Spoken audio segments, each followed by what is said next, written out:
Passons au cinquième exemple. Un exemple un peu différent parce que, bon, sur le principe, c'est toujours l'écriture radicale qui bloque, sauf ici, on a une écriture radicale d'indice 3, donc racine cubique. Attention, on ne va pas faire l'erreur classique de dire qu'on va multiplier par les binômes conjugués, c'est-à-dire que 1 moins racine cubique 1 moins x, et je vais multiplier par son conjugué qui est 1 plus racine cubique de 1 moins x, etc. Ce qui est faux, attention. Parce que là, on n'a pas les racines carrées, on a les racines cubiques. Et les racines cubiques, on voit vers la différence de cubes. Juste pour rappeler, mon premier rappel, c'est toujours intéressant de rappeler les rappels. La différence entre les cubes, ça donne a moins b, mais ce n'est pas a plus b, ça donne autre chose. Ça donne un second degré qui est a carré plus ab plus b carré. Application directe, d'après le premier rappel, c'est quand on a des racines cubiques.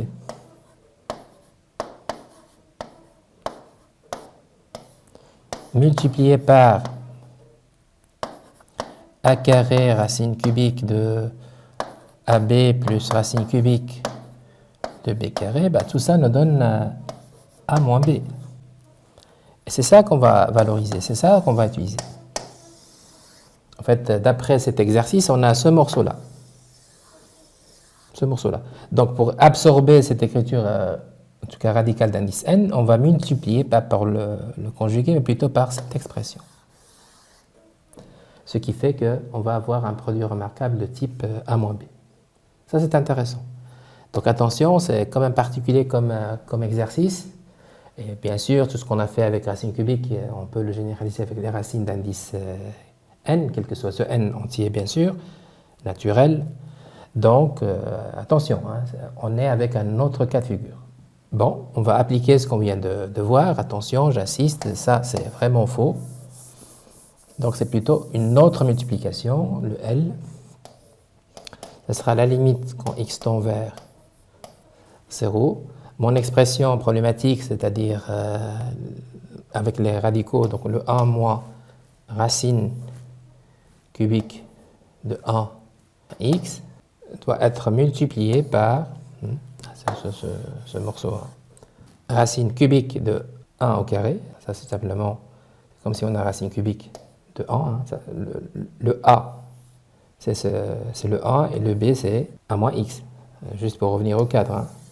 Le a, c'est 1 et le b, c'est 1 moins x. Si on applique le 4, ça sera racine cubique de 1 au carré, c'est 1, plus racine cubique de AB, c'est le 1 fois A moins x, plus racine cubique de 1 moins x, le tout carré, sur la même chose. Voilà. Cette limite est toujours égale à limite quand x tend vers 0. Par contre, le numérateur, tout ça se réduit en A moins B. En A moins le B qui est A moins x. A égale 1 et B égale A moins x. Pour reprendre cet exemple. Sur le x. Fois la partie qui m'a permis d'éliminer le numérateur radical. Donc c'est le 1.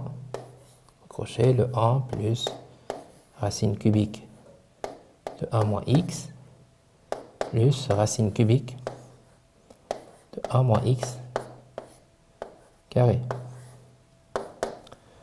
Bon, le 1 moins 1, forcément c'est 0, donc je reste avec plus x. Et tout ça, ça donne x qui va partir avec x. Donc finalement, j'obtiens la limite quand x tend vers 0 de 1 sur 1 plus racine cubique de 1 moins x plus racine cubique de 1 moins x carré. C'est à ce moment-là qu'on va remplacer par 0. Voilà, c'est clair ici, racine 1 plus 1, ça fait 3 fois, ça donne 1 tiers. Voilà pour mon cinquième exemple.